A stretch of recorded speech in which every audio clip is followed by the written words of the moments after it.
what is your understanding of we, and how has your understanding of we changed since the rise of the internet, or has it changed at all? So let me first start with my understanding of we. Before the internet started, I would say we can be just you and me, two people in a very special connection to each other. That's what I experienced with OUBEY, for example. We can be a number of people who are connected to each other by working on the same things, thinking about the same things, asking the same questions. Can be not only human beings, we can also include plants, for example, or animals who belong to a community. And it can also include stars or planets or galaxies. The whole cosmos it's the whole thing, and we are a part of it, and everything is connected with everything. And the internet, I think, has opened up new spaces for we like that. People who share thoughts, who share knowledge, who enrich each other with ideas, and who are part of a community. The possibilities which have been opened through the internet are really huge. I think 20 or 30 years ago it would have been really difficult to find somebody in another place of the world, wherever, to get in connection with him or her. Now it's very easy. So the social web has opened up a lot of possibilities, and I think we are just in the beginning. There's a creativity and there's a power. It's empowering people to share themselves with others and to create something which is maybe a new kind of we. And how does all this understanding of we correlates with your idea of the art? So I think there's a very special relationship between we and art. They depend on each other in a very special way. I would say that art, good art, great art, is a kind of optical expression or acoustical, musical expression of we. And on the other side, on the other hand side, art needs we. So it's based on we, if you want so.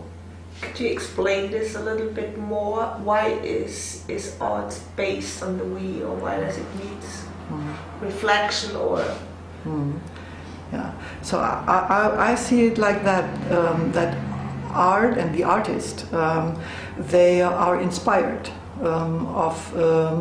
of the environment which surrounds them, and of the we, of the people who inspire them, who give them information, who share with them feelings and emotions and things like that. So it feeds the artist. The we is something like feeding the artist.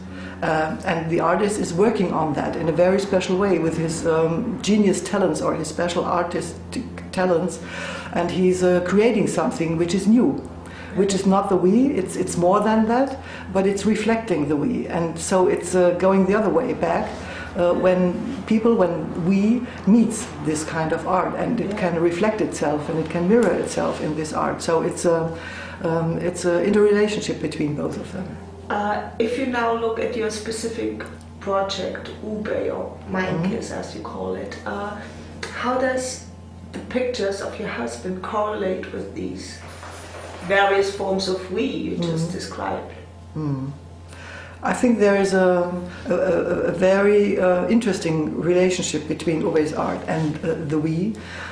First of all, I would like to say this name or title, MINDKISS, which was created by OUBEY. I think this name itself is a kind of expression for what's happening when people connect to each other in this community or in this we. Because the question is, what is connecting them? Why are they connected to each other? And I think it has to do with their minds, with their spirits, with their souls.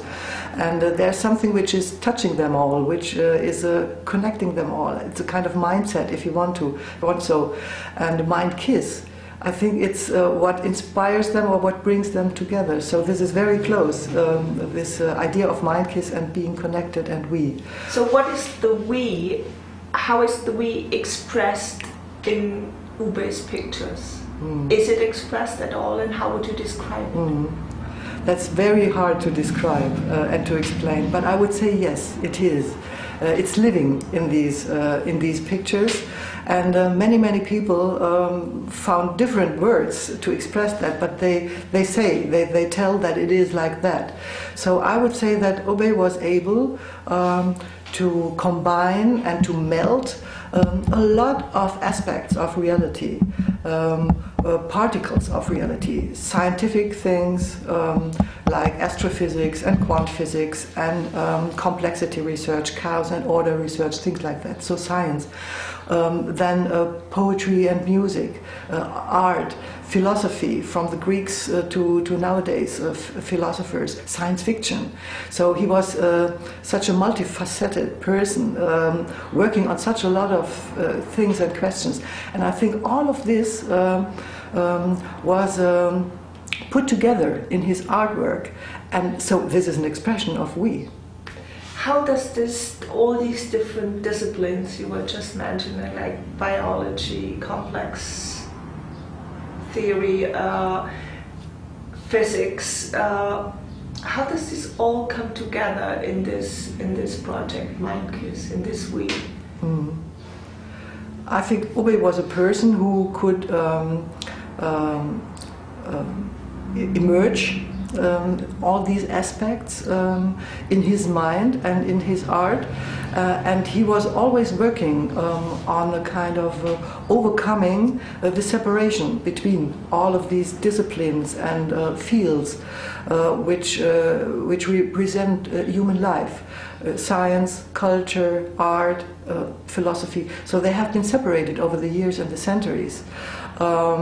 But actually, they are only pieces of one whole world, of one whole cosmos.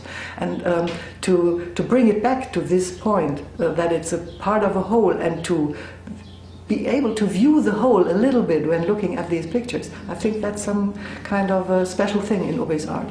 So when we are looking forward to the We magazine we are going to produce, it's the We magazine about Mindkiss, about the We in the arts. What is your goal behind this? What do you want to express? What do you want to experience?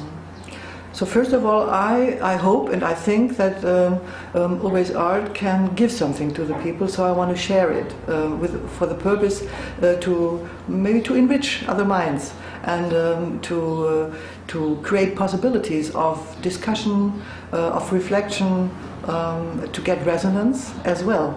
So that's very interesting on the other hand side, not only giving this way, but also getting something, a kind of resonance, which lets me know more about what's behind it. I think this can be an ongoing and growing thing for all people who participate, and for me too, to learn more and more about what's behind that. Okay, so we're looking forward to this. Yes. Thank you.